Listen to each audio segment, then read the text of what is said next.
آ گیا جو سب کا مشکل کشا تھا، جو سب کا مشکل کشا تھا. جو انبیاء کا مشکل کشا ہے وہ صحابیوں کی مشکل کشائی کیسے نہ کرے گا. اور جب مولا کائنات تشریف لے آئے اور تینوں صحابیوں کو مشکل میں مبتلا دیکھا، معلوم کیا کس لیے افسردہ ہیں. سب نے اپنی اپنی داستان بیان کی. عبداللہ ابن ام مکتوم کہنے لگے کہ میں گیا پیغمبر کی خدمت میں، سوال کیا میرا مقام بتائیے، کہنے لگے نابینا نہیں جائیں گے. جناب بلال حبشی نے کہا میں گیا پیغمبر اکرم کی خدمت میں حاضر ہوا، مقام پوچھا، کہنے لگے سیاہ فام کالے رنگ کے افراد جنت میں نہیں جائیں گے. جناب سلمان فارسی آگے بڑھے اور کہنے لگے کہ میں پیغمبر کی خدمت میں گیا، سوال کیا تو کہنے لگے جنت میں بوڑھے نہیں جائیں گے. بس تینوں کو لینے کے بعد پیغمبر اکرم کی خدمت میں مولا کائنات تشریف لائے اور اب کوئی سوال نہیں کیا بلکہ سوالیہ نگاہوں سے پیغمبر اکرم کی زیارت کی. اور جب نور نے نور کی زیارت کی، ایک ولی نے دوسرے ولی کی زیارت کی، ایک معصوم نے دوسرے معصوم کو نگاہوں سے دیکھا، ایک حجت نے دوسری حجت کو دیکھا تو نگاہوں میں سوال کو سمجھ لیا. اور ایک مرتبہ پیغمبر اکرم نے جواب دیا، یا علی یہ مایوس کیوں ہوتے ہیں؟ یا علی عبداللہ ابن ام مکتوم آئے، سوال کیا جنت میں مقام کیا ہوگا؟ میں نے یہ کہا کہ جنت میں نابینا نہیں جائیں گے. میں نے کب کہا کہ تم جنت میں نہیں جاؤ گے؟ بلال حبشی آئے، سوال کیا جنت میں مقام بتائیے. میں نے کہا کہ جنت میں سیاہ فام نہیں جائیں گے. میں نے کب کہا کہ بلال تم جنت میں نہیں جاؤ گے؟ سلمان محمدی آئے، مقام پوچھا. میں نے یہ کہا کہ بوڑھے جنت میں نہیں جائیں گے. میں نے کب کہا کہ سلمان جنت میں نہیں جائیں گے؟ اس لیے کہ اگر سلمان جنت میں نہیں گئے تو پھر کون جنت میں جائے گا؟ اگر سلمان جنت میں نہ جائیں، اس لیے کہ پیغمبر نے سلمان کو جنت کی بشارت دی ہے، جنت کی بشارت دی ہے. اور پھر پیغمبر اکرم فرماتے ہیں میں نے ان سے کب کہا کہ تم جنت میں نہیں جاؤ گے؟ اور اب یہ پیغمبر اکرم کے جملے اپنی سماعتوں میں محفوظ کر لیجئے گا جو عقیدہ جا بن جانے چاہیے. اس لیے کہ پیغمبر اکرم نے یہ کہنے کے بعد مولا کائنات کے شانوں پہ ہاتھ رکھا اور جملے ارشاد فرمائے، یا علی تیری محبت و ولایت میں وہ کمال ہے، یا علی تیری محبت و ولایت میں وہ کمال ہے جو نابینا کو بینا بنا دے گی. یا علی تیری ولایت میں وہ کمال ہے. ولایت کے اختیارات پیغمبر اکرم کی زبان سے سنیے گا. پیغمبر فرماتے ہیں یا علی تیری ولایت میں وہ کمال ہے جو نابینا کو بینا بنا دے گی، جو سیاہ فام کو نورانی بنا دے گی. یا علی تیری محبت و ولایت میں وہ کمال ہے جو بوڑھوں کو جوان بنا دے گی.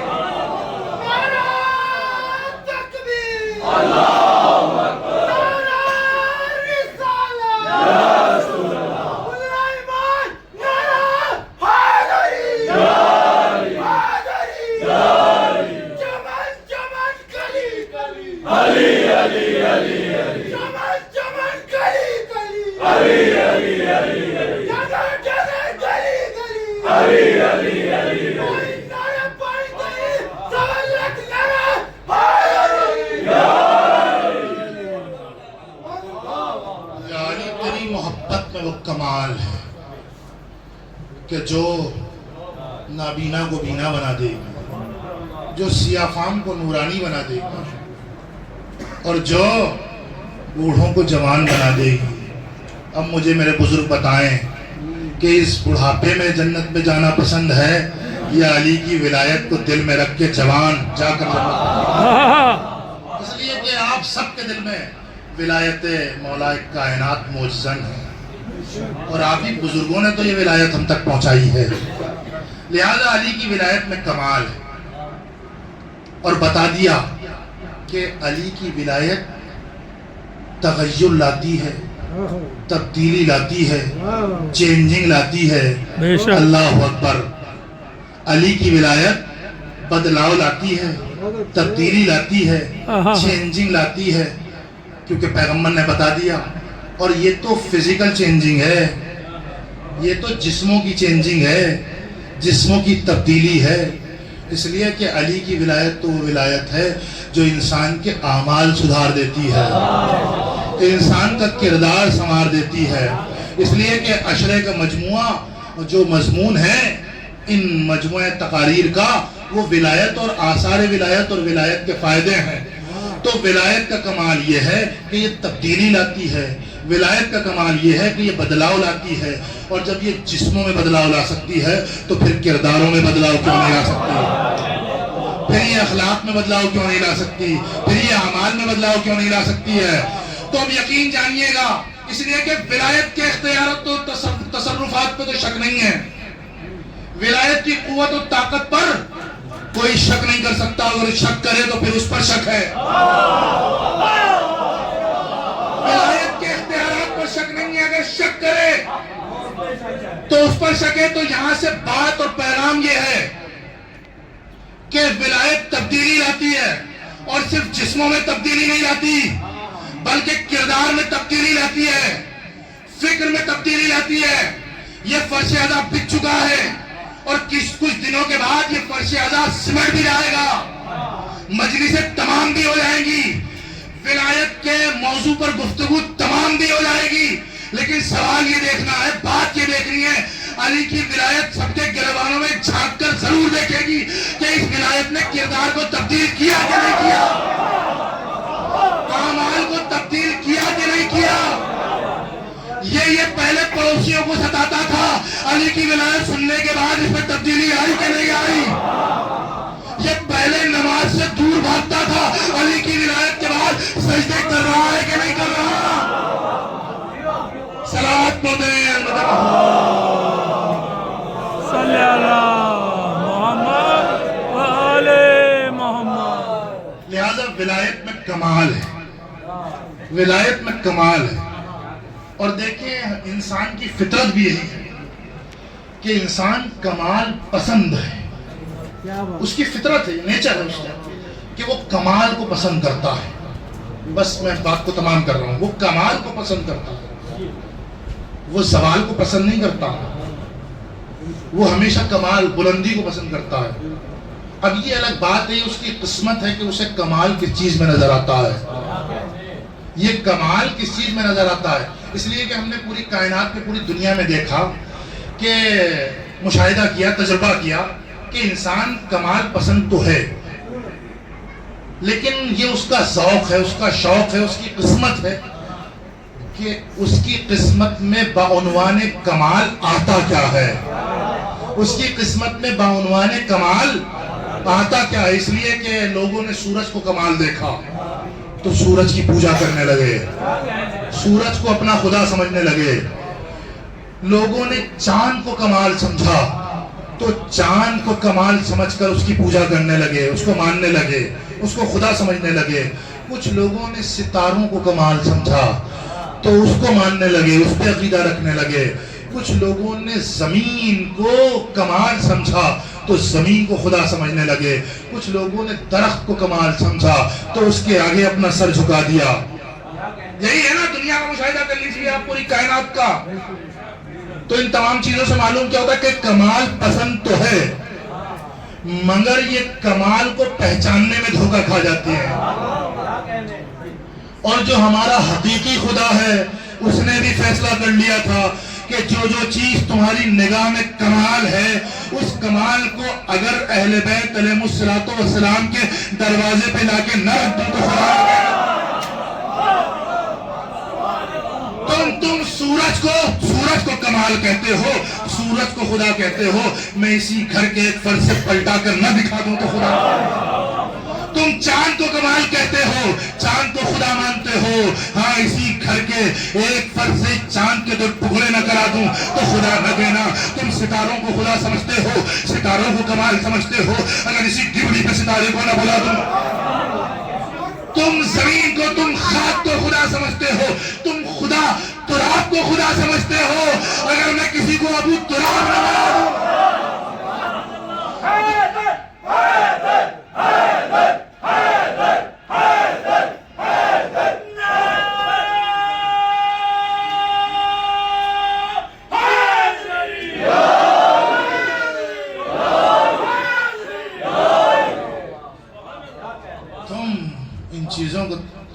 سمجھتے ہو یہ کمال ہے؟ ہاں یہ کمال ہے، مگر وہ کمال نہیں جسے تم درجہ دے رہے ہو۔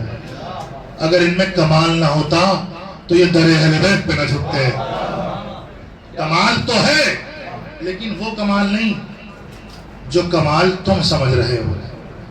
تو یہ تو دنیا بھر کے کمال کو خدا نے ان کے قدموں میں لا کے رکھ دیا، اور پھر ان کے قدموں میں لا کر ان سے پوچھا کہ بتاؤ تمہارا فخر کیا ہے۔ اللہ اکبر۔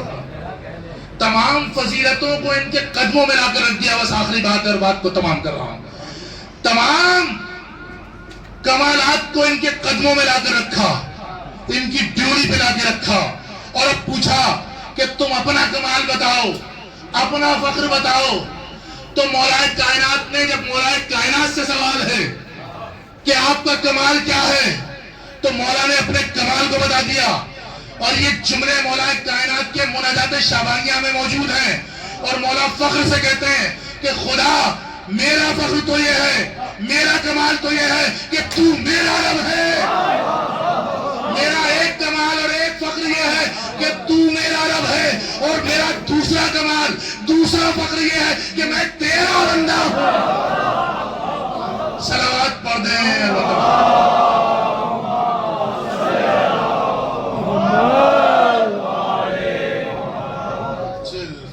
دیکھیں اتنی فضیلتوں کے بعد یہ مناجات کے اس طرح کے جملات اس لیے ہیں کہ کوئی کم ظرف ایسا نہ ہو کہ جو علی کی اتنی فضیلتوں کو سن کر بہک جائے۔ لہذا جو روش اہل بیت علیہ السلام کی ہے وہی روش اس منبر کی ہونی چاہیے کہ ہم حق منبر ادا کریں، اس لیے کہ میری نگاہوں میں صرف آپ کے چہرے نہیں ہیں، میری نگاہ میں سیدہ کا چہرہ ہے۔ کل کو وہ سوال کریں گی نا کہ مولائیوں کا مجمع تھا، چاہنے والوں کا مجمع تھا، تم نے پڑھ تو دیا لیکن یہ بتاؤ کہ اس کا حق بھی ادا کیا کہ نہیں کیا۔ لہذا کمال اہل بیت یہ ہے کہ وہ عبد الہی ہے۔ اور میں اپنی گفتگو کو یہیں نامکمل چھوڑ رہا ہوں، انشاءاللہ کل سے یہ سلسلہ اور آگے بڑھے گا اور جاری رہے گا۔ یہ وہ ہیں کہ جنہوں نے کمال اور فخر اس بات پہ محسوس کیا ہے کہ وہ عبد الہی ہے، اور اس عبد کی علامت یہ ہے کہ یہ وقت آخر بھی اپنی پیشانی کو اس کے سجدے میں رکھ دیتا ہے، اپنی پیشانی کو اس کے سجدے میں رکھ دیتے ہیں، اور پیغام یہ دیتے ہیں کہ یہ سب کچھ اس کے لیے ہے۔ یہ سر، یہ تن، یہ بدن، یہ زخم، یہ اولاد، یہ گھرانہ، یہ بچے، یہ ناموس اور یہ ناموس کی چادریں، یہ ناموس کی چادریں سب اس کے لیے ہیں۔ اجرکم اے اللہ، آپ کی آنکھیں نم ہو گئی ہو، اور نم کیسے نہ ہو، اس لیے کہ آپ کے سینوں میں جو دل ہے وہ حسین کے لیے دھڑکتا ہے۔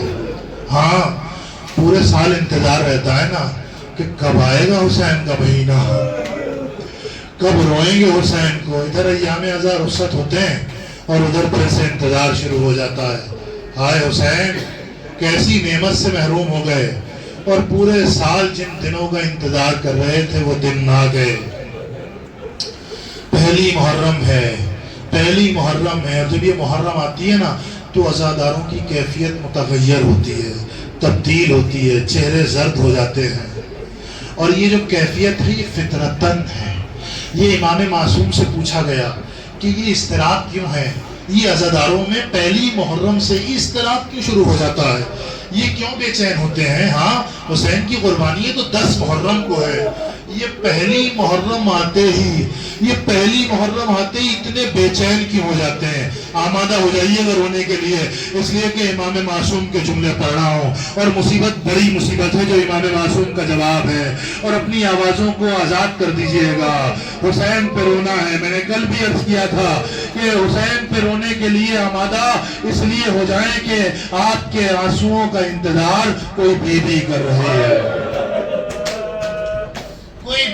رہی ہے، کوئی بیوی انتظار کر رہی ہے۔ ہاں، اور کیسے انتظار کرتی ہے؟ کسی عالم دین نے ایک 40 دن کا عمل کیا کہ جناب سیدہ کی زیارت ہو جائے۔ اللہ اکبر، جناب سیدہ کی زیارت ہو جائے، اور 40 دن کے عمل کے بعد اسے عالم خام میں بی بی کی زیارت ہوئی، اور جب بی بی کی زیارت ہوئی تو بی بی فرمانے لگی کہ کیوں بے چین ہے، کیوں زیارت کا متمنی ہے؟ کہ بی بی میں سوال یہ کرنا چاہتا ہوں کہ 1400 برس گزر گئے، آپ ہر مجلس میں تشریف لاتی ہیں، آپ ہر مجلس میں آتی ہیں، اور مجھے معلوم یہ ہوا، علماء سے سنا ہے کہ آپ آتی ہیں اس لیے کہ جو عزادار روتے ہیں اس کے رونے سے، عزاداروں کے رونے سے مولا کے زخم صحیح ہو جاتے ہیں، مولا کے بدن کے زخموں کا مرہم ہو جاتا ہے۔ تو کیا 1400 برس سے سوال کرتا ہے ذاکر مولا کا، بی بی کیا 1400 برس سے میرے غریب امام کے زخم ابھی تک بھرے نہیں ہیں؟ اللہ اکبر۔ بی بی آپ کے آنسو لینے کے لیے آتی ہیں۔ بی بی کا مظلومانہ جملہ سن لیجئے گا، بی بی کہتی ہیں ہاں 1400 برس میں یہ میرے بیٹے کے زخم، بدن کے زخم تو بھر گئے، لیکن میں یہ آنسو اس لیے لے کر جاتی ہوں کہ میرے حسین کے سینے پر، دل پر ایک زخم ہے، اور وہ زخم ہے جو علی اکبر کی شہادت کے بعد حسین کے سینے پر لگا تھا، یہ عزاداروں کے آنسو اس زخم کا مرہم بن جائے۔ اللہ اکبر، اللہ اکبر۔ یہ جوان بے چین کیوں ہو جاتے ہیں؟ پہلی محرم سے جب امام معصوم سے پوچھا گیا تو اب جملے سن لیجئے گا، امام معصوم کے جملے سن لیجئے گا۔ مولا فرماتے ہیں کہ جیسے پہلی محرم آتی ہے نا تو خدا جبریل کو حکم دیتا ہے کہ حسین کا خون بھرا کرتا لے کر فضائے عالم میں اس کو پھیلا دے۔ ہاں، جس طرح سے آپ پرچم کو پھیلاتے ہیں، علم کو پھیلاتے ہیں، جبریل حسین کا خون بھرا کرتا، کیسا خون بھرا کرتا؟ جس کرتے پر خون ابھی بھی تازہ ہے، جس کرتے پر خون ابھی بھی تازہ، جس کرتے پر ابھی بھی خون تازہ ہے۔ اب یقین کیجئے، محسوس کیجئے کہ جب فضائے عالم میں حسین کا خون بھرا کرتا جبریل علیہ السلام پھیلاتے ہوں گے تو پھر یہ عزاداروں کے دل کیسے نہ تڑپیں؟ اور یہ تو عزادار ہیں، آپ تو عزادار ہیں نا۔ جب آپ کے آنسو نہیں رکتے تو حسین کی ماں کتنی بے چین ہو جاتی ہوگی۔ اجرکم اللہ۔ خدا آپ کو کسی غم میں نہ رلائے سوائے غم سید الشہداء کے۔ بس ایک روایت پڑھنی ہے، آپ خوب حق گریہ ادا کر رہے ہیں۔ ہاں، حسین پہ اسی طرح سے گریہ کیا جاتا ہے، غریبوں پر اسی طرح سے گریہ کیا جاتا ہے، پیاسوں پر اسی طرح سے گریہ کیا جاتا ہے، غریب الوطنوں پر ایسے۔ ہاں، پہلی محرم کو جو مصیبت پڑی جاتی ہے حسین کی غریب الوطنی پڑھی جاتی ہے۔ اللہ اکبر۔ حسین مدینہ چھوڑ رہے ہیں، یہ ایک جملہ رونے کے لیے کافی ہے کہ حسین مدینہ چھوڑ رہے ہیں۔ کون سا مدینہ؟ جو نانا کا مدینہ ہے، وہ مدینہ جس میں حسین نانا کی قبر کی مجاوری کیا کرتے ہیں، وہ مدینہ جس میں حسین ماں کی قبر پر جا کر راز نیاز ہے۔ اللہ اکبر۔ جب بھی کوئی غم ہوتا ہے حسین ماں کی قبر سے جا کر لپٹ جاتے، اور ایسے لپٹتے جیسے کوئی ششماہا بچہ اپنی ماں کی آغوش سے لپٹ جاتا۔ اجرکم اللہ۔ وہ حسین اس نانا کی قبر کو چھوڑ رہا ہے، وہ حسین اس ماں کی قبر کو چھوڑ رہا ہے۔ کہتے ہیں جس وقت حسین مدینے کو چھوڑ رہے تھے تو اس شب میں حسین 3 مرتبہ نانا کی قبر پہ گئے اور تینوں مرتبہ جا کر الگ الگ انداز سے گریہ کیا ہے. میں بات کو یہیں پہ چھوڑتا ہوں، بس ایک روایت سن لیجئے گا. سامان سفر تیار ہوا اور اہتمام ہوا. اہتمام کیسے نہ ہوتا، اس لیے کہ ابھی مدینہ تھا. ابھی بنی ہاشم کے 18 جوان زندہ و سلامت ہیں. ابھی علی اکبر زندہ ہیں، ابھی عباس جلی سلامت ہیں. کہتے ہیں اہتمام کیا گیا محلہ بنی ہاشم میں، قناتیں لگا دی گئیں، پردے کا اہتمام کیا گیا. ہماریاں آئیں، ہماریوں میں پردے کا بہترین اہتمام ہے. اور اب وہ اہتمام ہے کہ بیویاں سوار ہو رہی ہیں. اللہ اکبر. بیویاں سوار ہو رہی ہیں. بیویاں سوار ہوتی ہیں. جیسے ہی کوئی بیوی آتی ہے، ام فروا آتی ہے، تو جناب قاسم اپنی ماں کے بازو تھام کر ہماری میں بٹھا دیتے ہیں. جناب لیلہ آتی ہیں، جناب علی اکبر بڑھتے ہیں، ارے ماں کو سہارا دے کر ہماری میں بٹھا دیتے ہیں. جناب ام کلثوم آتی ہیں، ارے عباس علیہ السلام آگے بڑھتے ہیں، بہن کو احترام کے ساتھ ہماری میں بٹھا دیتے ہیں. ہاں اب کوئی ایسی بیوی آئی کہ مسند پہ بیٹھے ہوئے، کرسی پہ بیٹھے ہوئے حسین کرسی پہ نہیں بیٹھے رہے بلکہ احترام میں کھڑے ہو گئے. دائیں جانب عباس علمدار، بائیں جانب علی اکبر ہیں، اور اب حسین پوری قامت کے ساتھ کھڑے ہو گئے. جو یہ نقل کر رہا ہے روایت، وہ کہتا ہے کہ میں تعجب سے دیکھنے لگا کہ یہ کون ہے جس کے احترام میں حسین کھڑے تھے. اللہ اکبر. یہ کون ہے؟ یہ کون ہے؟ یہ اپنے بابا کی نشانی ہے زینب کبریٰ. یہ اپنی ماں کی نشانی ہے. یہ ثانیہ زہرا ہے. ارے ماں کی نشانی ہے. کیسے حسین کھڑے نہ ہوتے. اور اب یہ وہ بی بی ہے جس کے پردے کا پورا اہتمام ہے، قناتیں لگا دی گئی ہے، ہماری میں پردے کا اہتمام ہے، محجبہ ہے یہ بی بی. اور اب یہ وہ بی بی ہے جس کو تینوں نے مل کر، ارے ایک جانب سے عباس علمدار نے، ایک جانب سے علی اکبر نے خود نفس نفیس حسین آگے بڑھے اور بازوؤں کو تھام کر بہن کو سوار کر دیا. بہن کو سوار کر دیا. اور سوار کرنے کے بعد یہ قافلہ بننے لگا. میں کہوں گا مولا حسین، ارے یہ 28 رجب ہے، سن 60 ہجری ہے، نانا کا مدینہ ہے، پردے کا اہتمام ہے. یہی بیویاں ہیں بڑے اہتمام کے ساتھ ہماریوں میں بٹھائی جا رہی ہیں. ایک جانب سے عباس ہے، ایک جانب سے اکبر ہے. مگر میں کب کے کہوں گا، ارے 11 محرم ہوگی، سن 61 ہجری. ارے سنارے جا چکے ہوں گے، بیویوں کا پردہ لٹ چکا ہوگا. ارے یہ بیویاں سوار ہونا چاہے گی.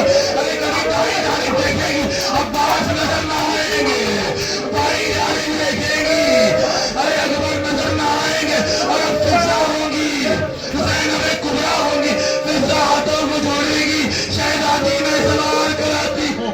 لیکن کریم گھرانے کی، ارے کریمہ بیٹی فضا کو سوار کرا دے.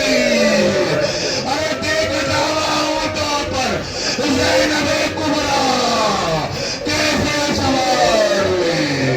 منظر عجیب تھا. کبھی لاش عباس پر کے کنارے تڑپی، کبھی حسین کا لاشا تڑپنے لگا. اے میری یہ بہن، پردہ لٹ چکا ہے. کوئی سوال ہو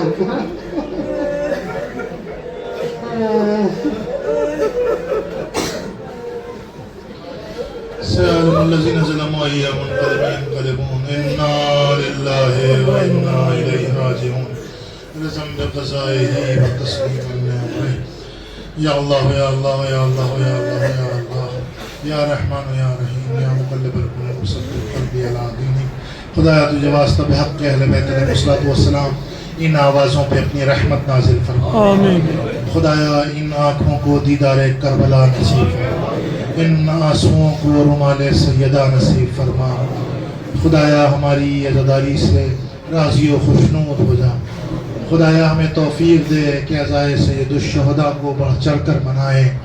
خدایا توفیق دے کہ عزائے سید الشہداء کو ایسے منائیں جیسے اہل بیت علیہ السلام چاہتے ہیں. خدایا ہماری تمام تر عبادتوں میں خلوص نصیب فرما. بحق اہل بیت، بحق فرش عذاب ہمارے تمام تر گناہوں کو بخش دے، ہمارے مرحومین کی مغفرت فرما، ان کی قبروں پر رحمت نازل فرما، ان کے درجات عالی سے عالی تر فرما، ولایت اہل بیت کو ان کی قبروں کا چراغ قرار دے۔ خدایا تجھے واسطہ اہل بیت علیہ السلام کا جو بیمار ہیں انہیں شفائے کامل عاجلہ، خصوصی طور پر جس بچے کے لیے کل دعا کرائی گئی تھی اس کو شفائے کامل عاجلہ، میرے والد ماجد کو جلد از جلد شفائے کامل عاجلہ۔ خدایا تجھے واسطہ اہل بیت علیہ السلام کا جو پریشان حال ہیں ان کی پریشانیوں کو دور کر۔ خدایا کسی کا محتاج قرار نہ دے سوائے اہل بیت علیہ السلام کے۔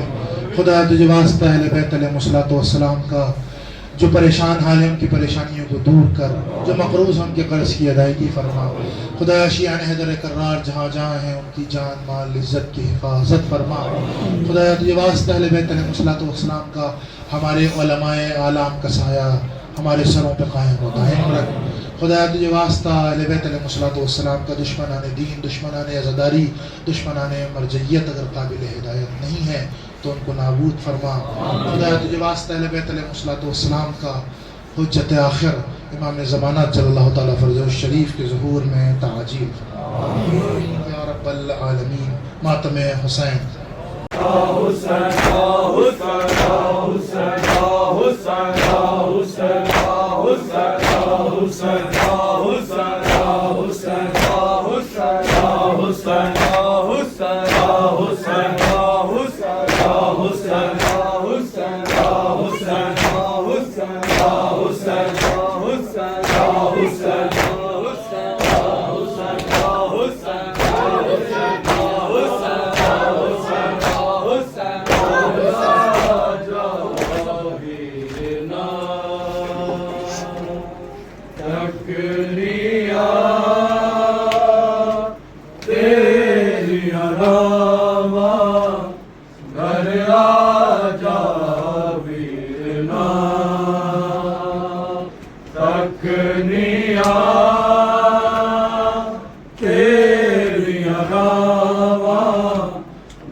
تکنیاں تیری علاوہ گھر راجا ویرنا تکنیاں تیری علاوہ گھر راجا